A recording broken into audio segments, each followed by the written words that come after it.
prvi je njegov intervju argentinskom novinaru kada se vraćao sa te neuspjele ekspedicije. Prvo je stao u Argentinu i prilikom intervjua rekao je, kad ga ovaj pitao pa zbog čega ste poveli vojnike, on je rekao zbog potencijalne mogućnosti, opasnosti i tako dalje.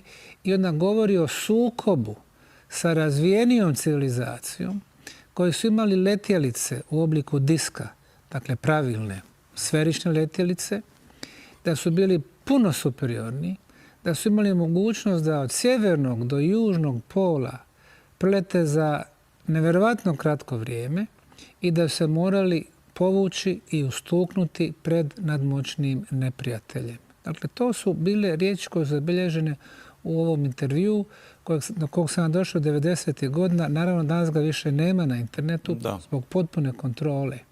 A drugi su njegovi dnevnici koji su našli u rukama njegove djece i povremeno objavljuju. Odatle je došla ova priča da su navodno 2 takve letjelice zaustavili njegovu